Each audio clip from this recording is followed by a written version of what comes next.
क्या आप यकीन कर सकते हैं कि एक इंडियन फिजिक्स साइंटिस्ट के आविष्कार में ब्रेन ट्यूमर के इलाज का रहस्य छुपा है। इस ऐतिहासिक आविष्कार रमन इफेक्ट के लिए सीवी रमन को नोबेल प्राइज मिला।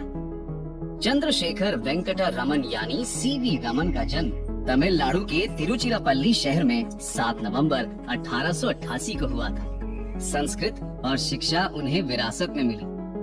तमिल ब्राह्मण परिवार में पैदा हुए रमन एक एक्स्ट्रा ऑर्डिनरी स्टूडेंट थे।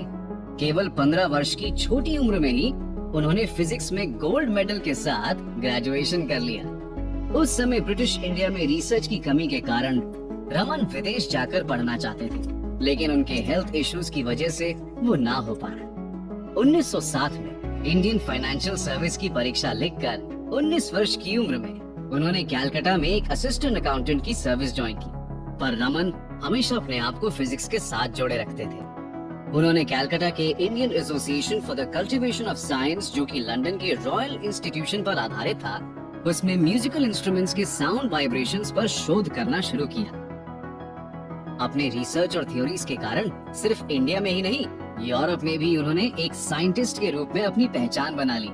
सीवी रमन की प्रतिभा को देखकर 1917 में उन्हें कलकत्ता के विश्वविद्यालय में प्रोफेसर के पद पर अपॉइंट किया गया और उन्हें 1921 में लंदन में आयोजित विश्वविद्यालयों के सम्मेलन में भाग लेने का अवसर मिला।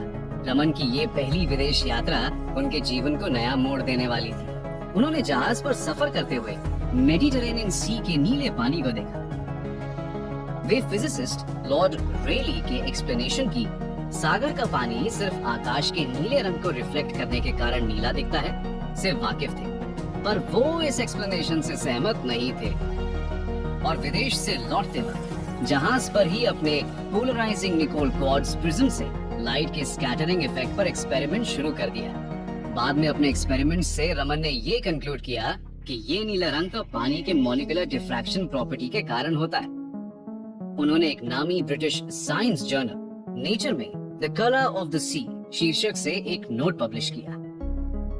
रमन के इस ब्रेक थ्रू नोट से उन्हें साइंस जगत में बहुत बड़ी प्रसिद्धि हासिल हुई।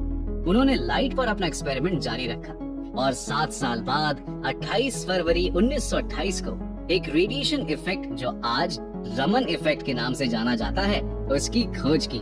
इस महान खोज के उपलक्ष्य में भारत सरकार ये दिन नेशनल साइंस डे के रूप में मनाती है। तो क्या है रमन इफेक्ट?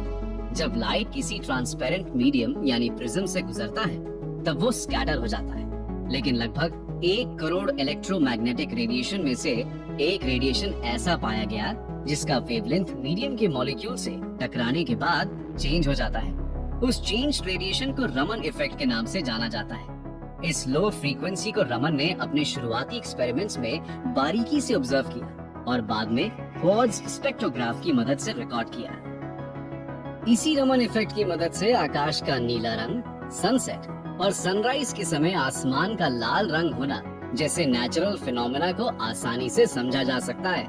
सीवी रमन को 1929 में अंग्रेजी सरकार ने उनके रमन इफेक्ट की खोज की उपलब्धि के कारण सर की उपाधि से सम्मानित किया और वे सर सीवी रमन कहलाए जाने लगे। रमन का ये खोज क्वांटम मैकेनिक्स के क्षेत्र में कितना महत्व रखता है, इसका अंदाजा जाने माने अमेरिकन फिजिसिस्ट R.W. वुड के स्टेटमेंट से लगाया जा सकता है। उनका कहना है, Raman's long and patient study of the phenomenon of light scattering is one of the best convincing proofs of the quantum theory.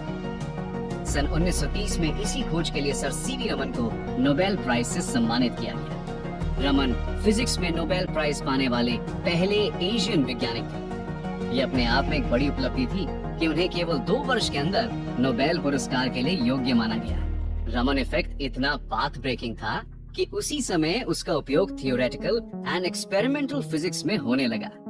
इसी डिस्कवरी के बाद ये पता चल गया कि रमन इफेक्ट का यूज फिजिक्स के साथ साथ केमिस्ट्री में भी हो सकता है। आज रमन इफेक्ट के कारण ही ब्रेन कैंसर सेल को आइडेंटिफाई कर उसका इलाज करना या बॉम्ब और इलीगल सब्सटेंस को डिटेक्ट करना पॉसिबल हो पाया है। रमन इफेक्ट ने दुनिया भर में हुए कई आविष्कारों की नींव रखी। सर सीवी रमन के अमूल्य योगदान के कारण केवल भारत ही नहीं, पूरा विश्व उनका आभारी है।